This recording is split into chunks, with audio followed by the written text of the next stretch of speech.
Your screen's shared, so you're good. Wonderful. All right. Good afternoon, everyone. Happy Tuesday, April 8th, 2025. We are Tamales. We are the Texas Makers Alliance here in Tejas, as I just mentioned. This is our monthly meeting. Can you still see that, or am I sharing a different screen now? Now we're seeing the rock climbing. You were on Yeah, it just my rock before. climbing. Yeah, I moved it to a different window. Can you see it now? Okay. So yeah, we are Tamales. So we're going to go through. My name is Nico. This is Shannon. We helped establish Tamales, but y'all are the Tamales. We are Reminder we are a next, network of makers. yes. Reminder next September, we have our conference. We're always going to do a plug for it. We are the assistive technology authority here in Texas. And what we do every year is host a conference. This year it'll be in kind of early fall, just to capture a different demographic.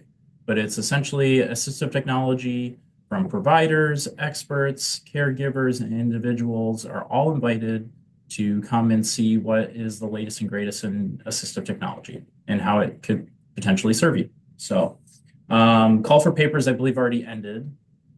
I need a confirmation on that, Shannon, but I'm 95% sure it ended. Yes, Um, we've got the call. We've got some great proposals, and we will fill up all the sessions. So we are thrilled about that. We really have sessions from our maker sessions. We've got occupational therapy, we've got speech, AAC, we've got access. And then we've got education strands. So we really have some diverse strands to bring people in. Plus, we will have the vendor hall. The vendor hall will have probably about 50 vendors. And then on Friday, we're going to be really heading up a nice maker day with some maker activities, including some alternative accessible art. So it should be a really good um, conference. We're really looking forward to it. yeah, I'm excited about the accessible art piece. So yeah, if you're interested, please contact us or let us know if you have any more questions, and you can always email us as well. So, what to expect out of today? It's going to be kind No, of a that's straight. that's the conference. That was kind of leading into the conference. But we already just talked about that, so you'll have to move up one slide. Do you still see the conference slide? I did move up. Yeah, yeah, it's presentations, exhibit hall, demonstrations, You're etc. not So seeing me move back and forth right now? yeah, I am. Oh, so you see what to expect? Yeah, and that's the conference also. Okay. Sorry. I thought you meant for this presentation. Okay, that now I see it. The next one. Okay, got it. Okay, mission for Tamales. We're creating a network of makers across Texas. We're here to support individuals with disabilities by creating customized solutions for their everyday needs. So it's folks like you, educators, engineers, providers, healthcare providers, anyone that really wants to volunteer and give their time back to support folks with disabilities in Texas. So thank you for being here.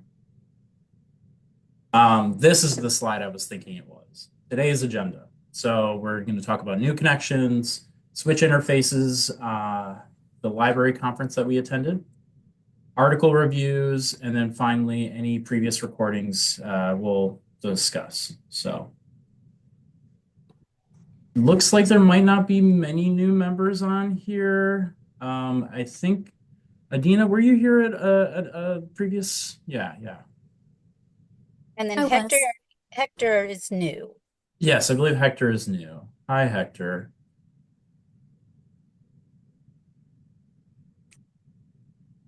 There you go. Go ahead and talk. Hello. Sorry, hold on. Hold on. Switch the camera. No Switch the worries. camera. There you go. Say How hello. are we? Hello. How are you, I'm doing Hector? fine. Fine. You gotta talk loud so we Hector? can hear you. Hector, Yes, ma'am. what part of Texas are you from? San Antonio, Texas. And how did you hear about us? I heard that they were having a class here, and my wife was taking it, so I got information from one of the teachers, and that's how I got on to this class. Very good. And are you a maker or No, creator? no. But you're interested in learning about assistive technology and our maker group? Yes. Yes. Because he's Perfect. visually impaired and he wants to know everything to be able to use because he has a Samsung and he wants to be able to learn how to use it. All right, Hector, I'm going to follow up with you after, and we might do some one-on-one tutorials, but I'd love for you to sit in the group and hear what we have to talk about, because this group is for individuals that have disabilities, individuals that don't have disabilities, and in order to appropriately make things for people with like a vision impairment, or vision loss, we need your input. So you are an excellent candidate to be here with us. Thank you. Yes, Thank thank you. you. Appreciate it. All right. So that being said, I don't think there's many new makers or new members to the group, so we can kind of push forward. Perfect. So this is notes from the field from Shannon, so I'll let her go into more at depth about this. But it's talking about the voice it boxes that we've worked with before that Ken Hathbar has sent to Shannon. It relates to our bliss symbols, and I will let Shannon take it away from there. All right. So Dr. Lee is from Houston Independent School District from the Engineering Magnet School. So I'm really excited to start working with a lot of his students. And one of the things that I've worked closely with Ken Hackbarth, who's out of Colorado, is the Bliss tactile symbols. And then above and beyond that, the voice it box. So I'm going to be training the students, and the students are going to be helping me make some of these 3D symbols. We're going to be working with self-contained teachers at this same magnet high school, so that we'll have some implementation strategies, and we're really excited to be able to work on that partnership. And in fact, as soon as I'm done with this meeting, I'm heading over there to work with the Houston Independent School District students. And one of the things that I'm really passionate about is there are so many schools with so many dynamic students who want to be making, but they don't know there's a need.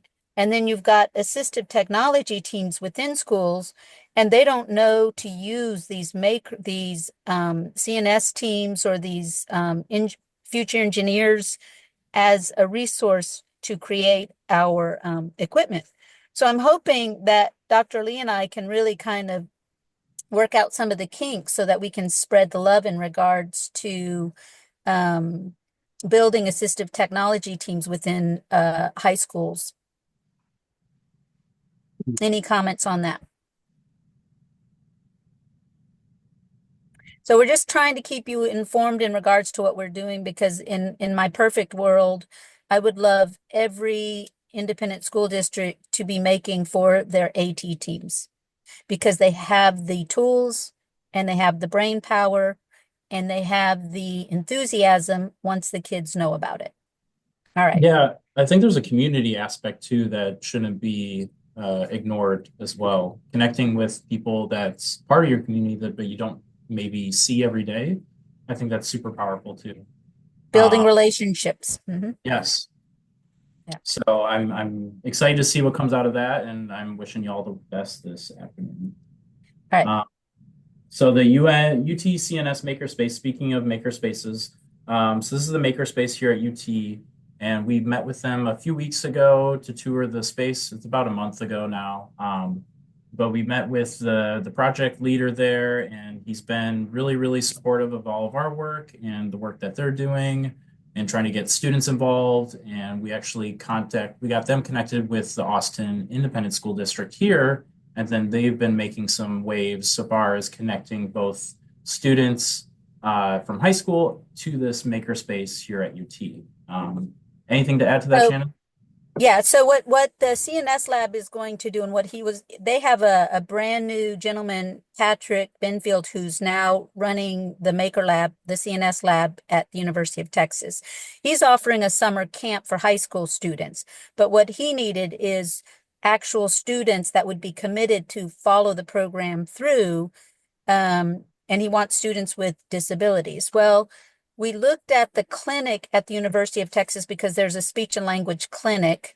And the problem with that is many of those kids are not consistent. And so we reached out to Austin Independent School District because they have a very strong AT team.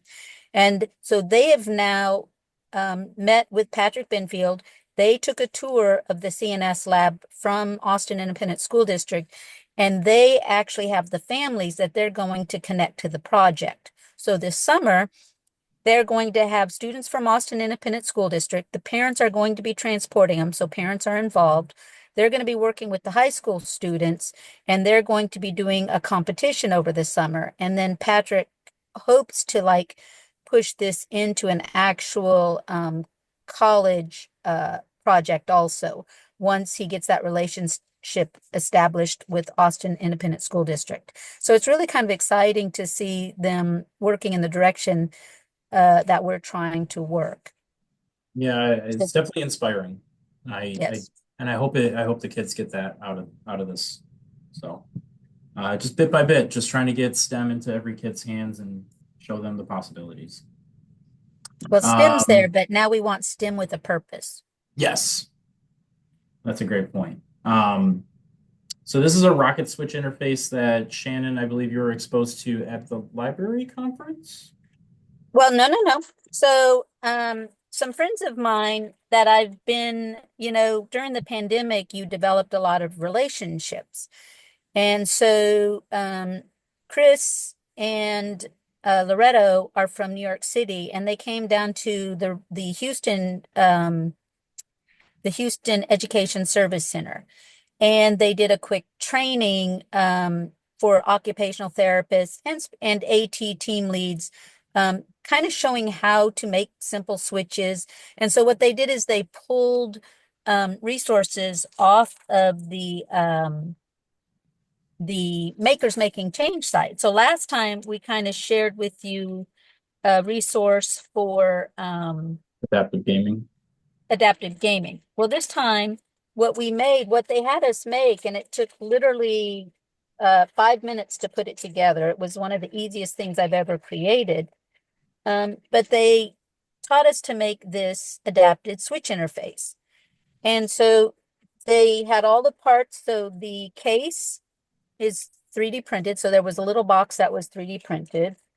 And then they reached out to Makers Making Change, and somebody actually created a little Trinky, which is a little circuit board with USB.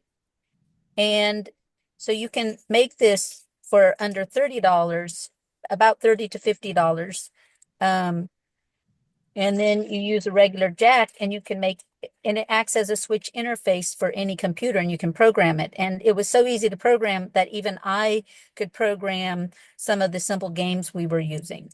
And so something like this is an amazing piece because it's going to give people access to the computers who have who are switch access users at a much cheaper cost than some of the switch interfaces that you purchase online. And it was very reliable. No one at this training, there were about 40 of us making them. No one had any problems with it connecting and then even programming it. It was a very, very simple solution. So, Shannon, there was soldering involved, right? oh yeah. No, actually on this one, there was not. Oh, okay. This one, there's no soldering. The switches, there was soldering. The other thing they printed out, we made two simple switches, and soldering was involved with that. And that was really good. So we made some little flats, easy to use switches.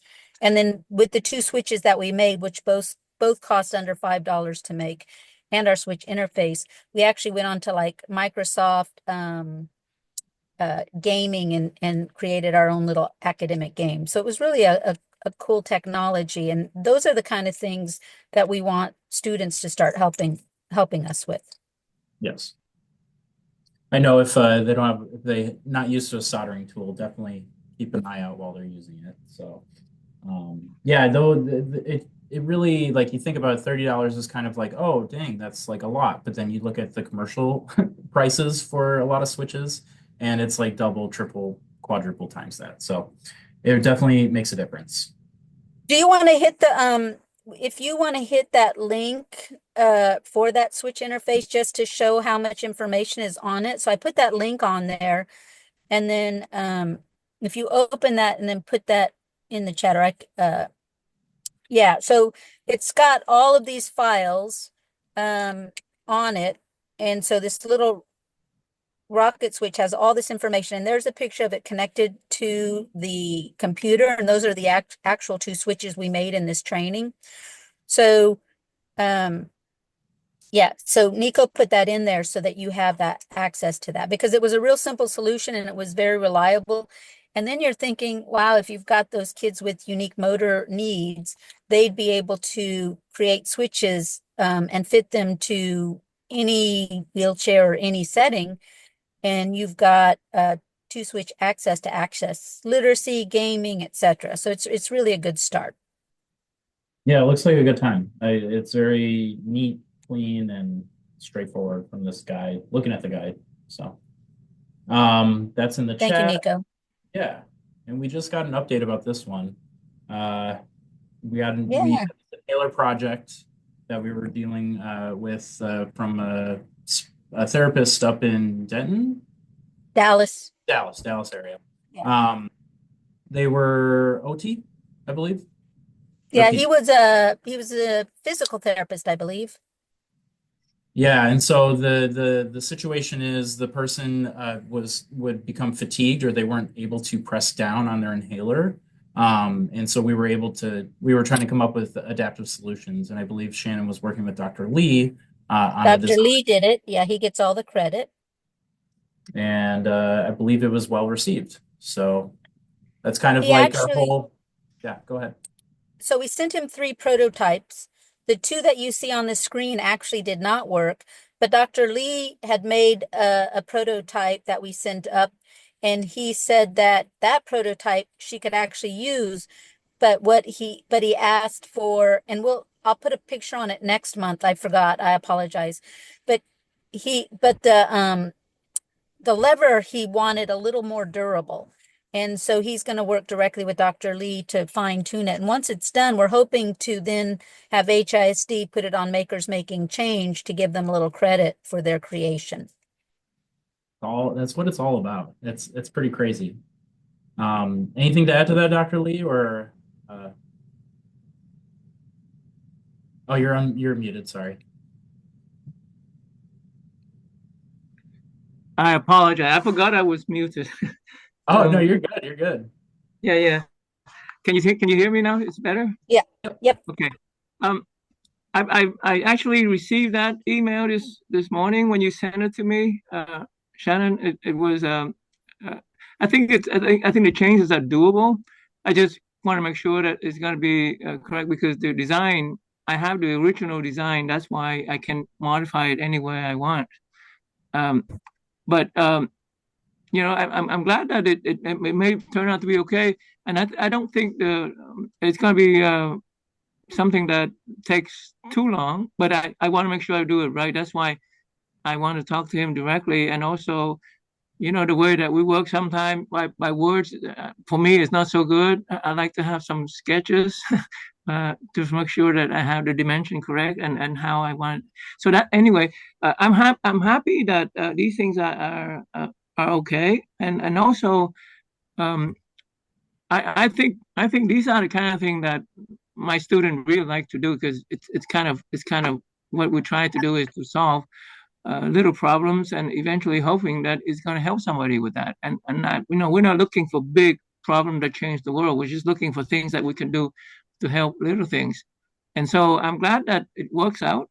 And I'll be happy to do more of this if you all like. My students would love to do these kind of things.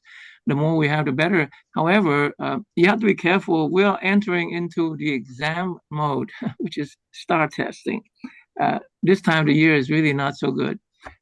So I have to be careful with that. But my students are willing to do that after they do the exam, for example. So that's okay. I'll let them do it at home. we sent printers to their house so that they can do it at home. So just keep coming, and whatever we can do, we'll do. Okay. Thank you. Just a beautiful response there. Thank you. That's exactly why we did this and are doing this, is exactly for that. Any new articles, Shannon? Yeah, so I put a new article. I'm always looking for new articles, and this article I thought was interesting.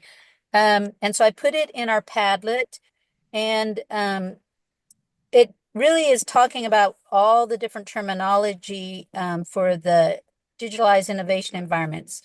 And then if you go to the next slide, actually, I don't know if I hit that link to the article or not, but I can find it real quick while you're talking. it's in the Padlet. Anyways, Okay. so it talked about, one of the things it brought up is really how new this technology is. And like Kylan, I know, has just finished some research in this area, but the research is still far and few between. Like everybody's kind of throwing dust in the wind and hoping it works and flies to the right place.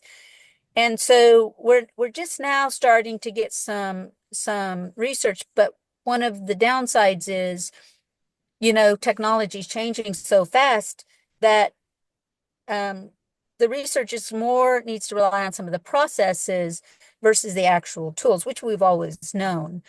And so these are just some of the terms that they use: Fab Lab, Makerspace, Hackerspace, Co-Creation Lab, and Innovation Hub.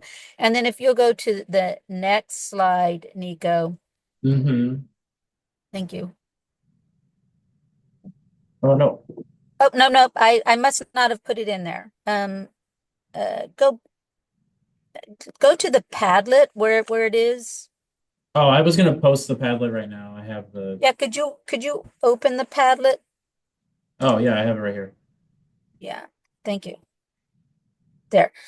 And then if you'll scroll over to research, and then I put the article there so that everybody knows where it is. And so let's see. Yeah. And then it's going to be, there it is, digital innovation environments. And the terms that they used were that digital innovation environment, which is any of those terms we used. And then they interviewed, I don't know the exact number, but all the different labs. And they found that everybody's pretty much on the same page with where they're at. But once again, we need more research. So it's a really good starting place. And one of the things they really talked about, which is what we already know, and it's kind of confirms what we're doing, is you do need participation from all those different elements, the user and the maker. So I just thought it was an interesting article in regards to foundation as to where we need to go, and had a really good discussion. So likewise, I always want to kind of keep everybody moving in the same direction. And you never know, we're getting more collegiate team members on here. So where our research is going to go. And Any we got comments? folks like Kyle Ann that's pioneering the field. And Oh, okay. Adina, I forgot, what environment where are you working from?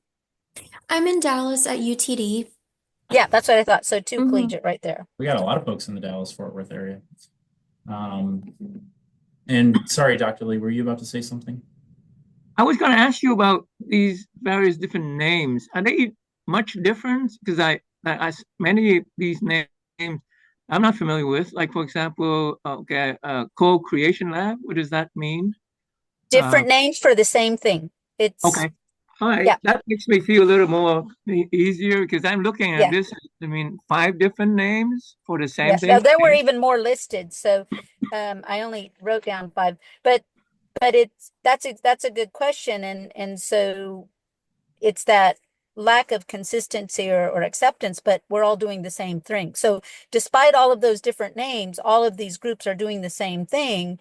And they're creating groups and that's that participatory design where people are working together to design things.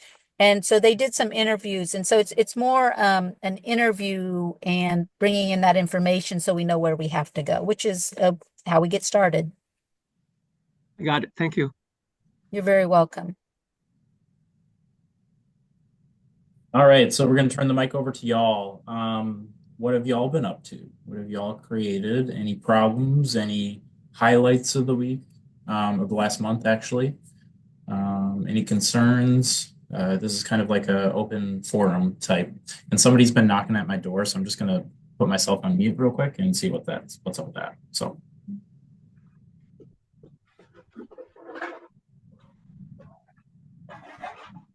Well, Kylan is going to be presenting at our conference, so we're really excited about that.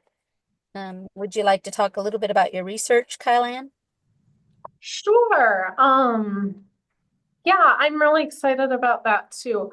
I do several lines of research, focusing across the assistive technology provision process. And so I look primarily at the initial evaluation process. I'm especially interested in the needs identification process because that is an area where we have very little research to guide clinical practice. And we see, I always describe it to my students that it's a little bit of the Wild West with regards to AT evaluation. So that's one primary area of interest. And then I also do research around 3D printed assistive technology. I just got a systematic review on that out for peer review, which I'm excited about getting that done. And am submitting for a grant to look at hopefully a nationwide trial in ALS clinics. So that'll be exciting if we're able to do that. That work you had done with Scout, or is that different? No, that is different. I am starting a new study with Scout out of MOAT, Scout Mary. We're looking at AT Act programs and their experiences with 3D printing. I think obviously with my research being in this area, I think that 3D printed AT is a compelling approach for AT.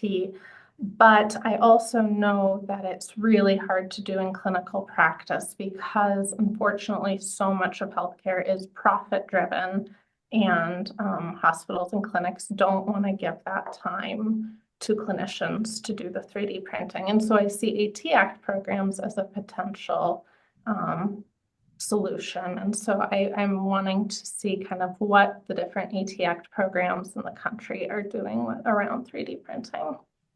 Nice.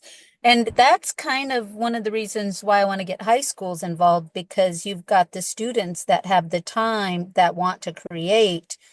And as an AT Act program ourselves, because we are in the Texas State AT Act program in Austin, and we only have a team of 6 people.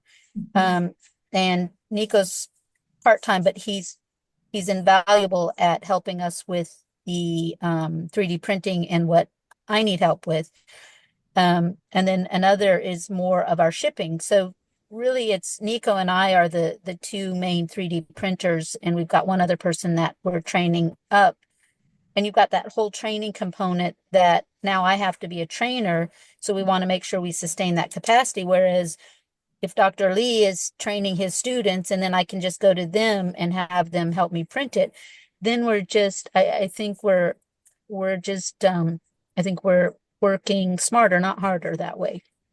Yeah, I appreciate that point too. I'm doing a guest lecture on 3D printed assistive technology next week. And I have a slide on how to help your patients access those devices if you don't personally have the time to do the 3D printing. And I do have universities and high schools on there as a potential resource. Public libraries, because some of our Houston, yeah, good, perfect. Yep. Maker spaces, lots of options if you get creative. All right. Dina, would you like to talk about what you do there in Dallas? I'm sure. I mean, I'm not really working on anything in terms of AT at the moment.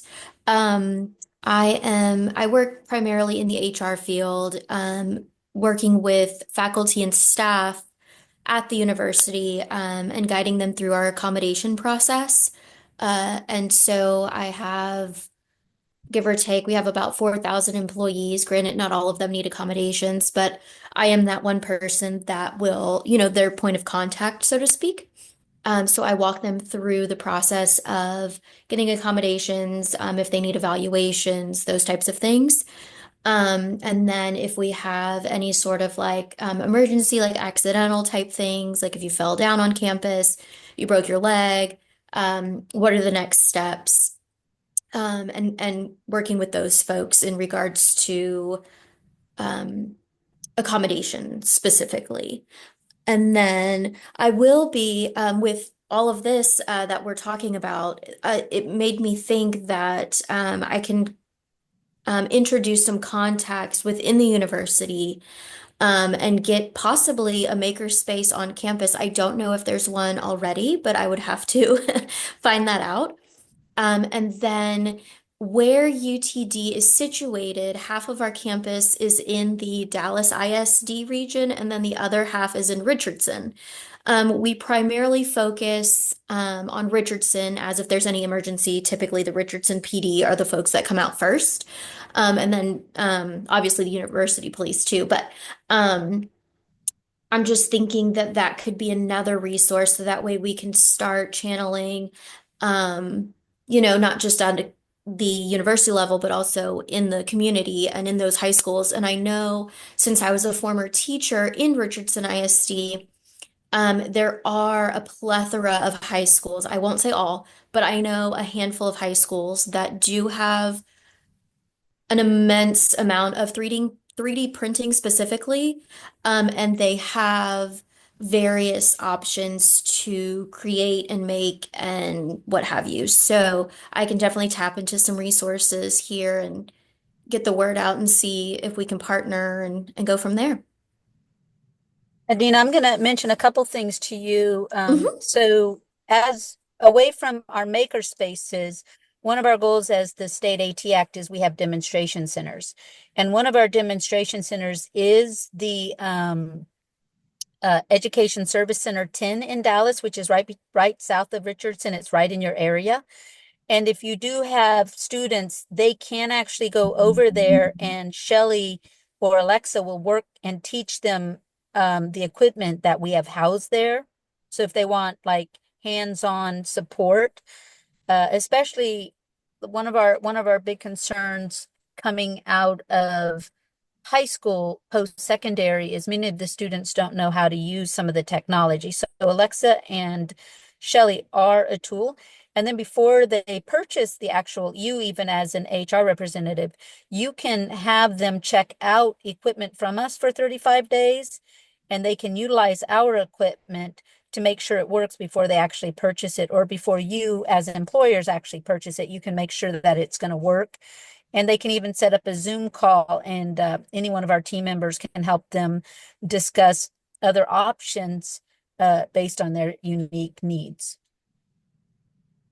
Oh, that's awesome. Thank you very much. I appreciate that. And then I would also say I am getting my master's in assistive technology. I will be graduating in a month, I guess.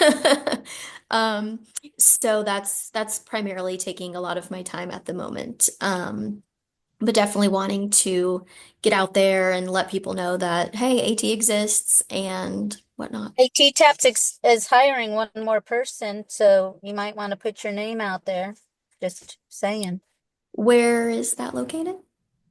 Well, it's located in the University of Texas, Austin, but I do know Okay. that Angela at some point is looking for a Dallas representative. Like I work at the University of Texas, Austin, but I have Hmm. like equipment and I travel around the Houston area. I actually Hmm. stay in Houston and I work remote, so it's just a possibility. Okay. Sure. I'd love information. You can email me later and I'll Okay. all right. Anything else? And Hector, what are your biggest needs in regards to your vision impairment? What are you looking, now you're muted, so what is it that you're looking to gain and learn There you about? go. There you go. What I need to, You gotta talk loud. what I need to learn to use the tablet because I have hard trouble using a tablet and I want to learn how to use it more frequently. I have trouble using the tablet and my wife's always helping me with it, but I would like to do it on my own because I want to learn more about using a tablet and learn about other stuff that's out there, but visually impaired. So in San Antonio, Hector, I'm going to put my email in the chat. Will you have your wife take that and email me? And then I'm going to send you specific resources in the San Antonio area. You said you're in San Antonio? Yes, ma'am. And if you email me, I will help you connect with our demonstration centers in San Antonio. And Yes. they can work directly with you on your tablet. That's a pretty easy request because that's got a lot of built-in accessibility. Yes, ma'am. Thank you. So Appreciate it. I just put my email in the chat, and if your wife or you want to copy that and send me an email, I would love to help get you connected to some people that can support you in that domain. Yes, ma'am. Thank you. Okay. All right, I'm gonna move on. So where are we going? The summers here at the center tend to be a slightly slower, just not as many outreach events and things going on. That being said, we do have a lot of minor events coming up, but nothing that really pertains to this group. The biggest one that we really want to let y'all know about is Abilities in Houston. It's one of the premier expos for AT, and it's primarily like a vendor expo. But And we're it's always, free? yes, well, yes, and it's free to consumers because the vendors pay for the fee. So they pay to be there, to be in front of you. So truly go and check out the latest and greatest in technology, as well as us. We're there, always invited as X program. So we're always looking to see y'all, whether in Houston or Dallas, because they have two, because Texas is big enough to have an abilities in August. And then if you're not able to see us in August, we will be at the abilities in Dallas. That's all the way in December, though. So if you want to see us sooner, you can go down to the swampy times down in Houston in August. We'd love to see you. And I wanted, before you move on, I wanted to talk about where we've been. And so Nita and I talked about Oh, you going guys to, talked about the library conference. yeah, the library. So we have one library that's a demonstration center for us, and they're fantastic. And it's Pottsboro. So if you can ever look up Pottsboro Public Library, they're a very unique venue. And so Angela and Anita and Nico and I, we all got to thinking, what if we started reaching out to more libraries? And one of the biggest needs that we see is adult accessibility training, just like what Hector is looking at. And so we brought the 3D printer, and what the 3D printer does when we're at the conference is it has the aha factor. People come up, and we were giving out reading guides show that we made on our 3D printer. So that everybody knew what that reading guide was, all the librarians, and were pretty amazed. And we had some demonstration of some of the AT equipment that we make. But we had some really great conversations. We're kind of at this turning point where libraries don't have the books, and they're looking to make sure that they're still a marketable entity. And when we started bringing up that they could offer during the day adult accessibility classes, built-in accessibility, and they were all really excited. So Angela and I are going to try to put together some trainings that the libraries then can take to support assistive technology for adult users who aren't in school or collegiate settings. and especially that aging population. So we had just I was exhausted. It was 2.5 days nonstop of people coming over to learn about it. And then above and beyond that, I was hoping we would get more of the librarians because Nico made a really cool rack card to give out with all of our information.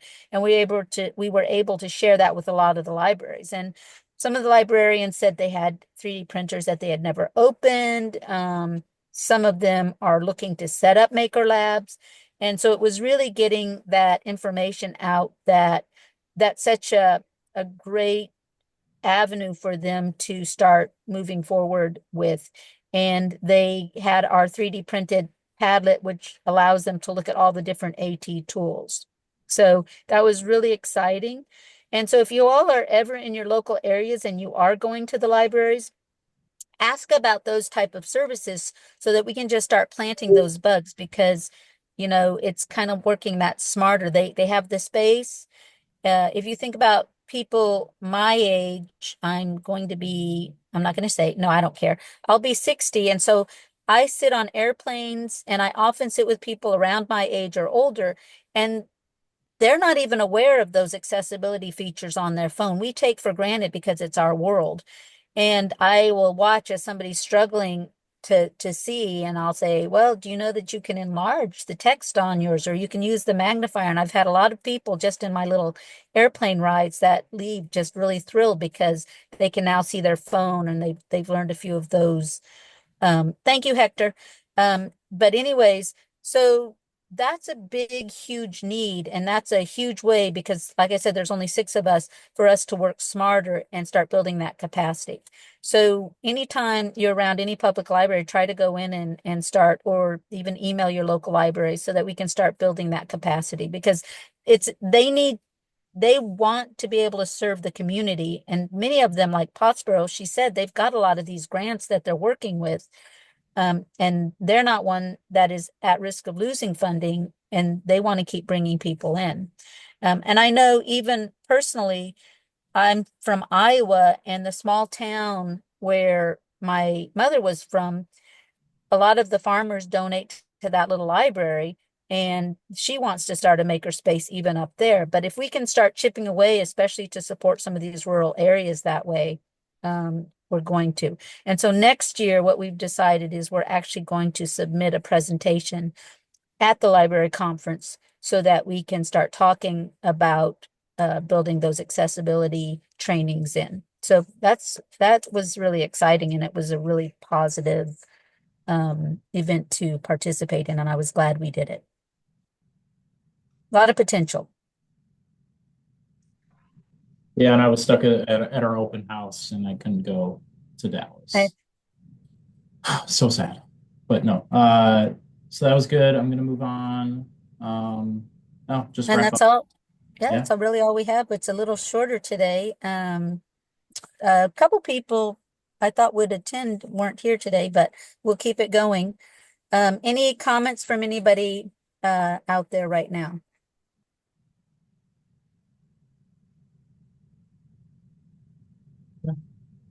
We really appreciate everyone coming in and participating. Yeah, it's your sustained involvement that really keeps this going. So And we're gonna show up every day, even if it's just us two, but it's great to have other folks. now, Nico, will you talk about the recordings? Oh, yeah. So I know Dr. Lee mentioned a couple of sessions or a couple meetings ago that he wanted to view the recordings. I have the recordings captioned and recorded and uploaded to YouTube finally. So the past 3-4 months will be uploaded after this week. So once I get this recording, I will caption it. I have a system in place now, so they'll be up in a more timely fashion. Okay, thank you. Yeah, of course. Yeah, thank you for your patience. But yeah, that's on our YouTube page. I will post the link in the chat real quick.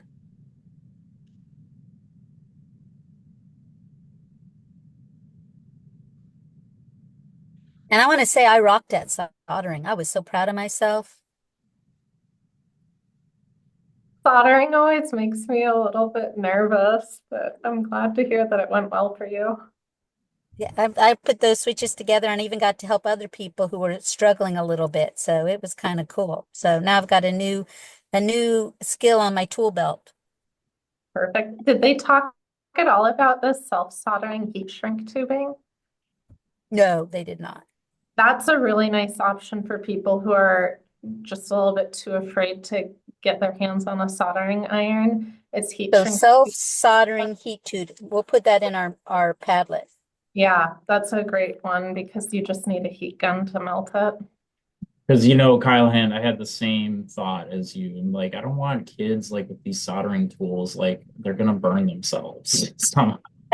One of my good friend's Shannon's son gonna find a way to actually burn her. won a welding competition for NASA as an 11th grader. So you'd be amazed at what they're not afraid. It's us old timers that are afraid of it.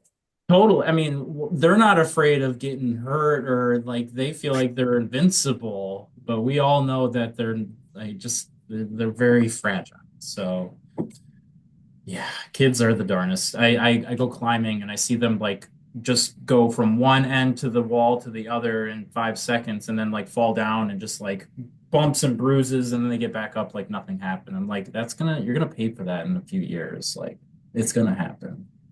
Or they might not. Some of them are pretty agile. So Yeah. anyway. The kids are all right, hopefully. All right, I'm gonna stop sharing. Stop the Is there one recording. more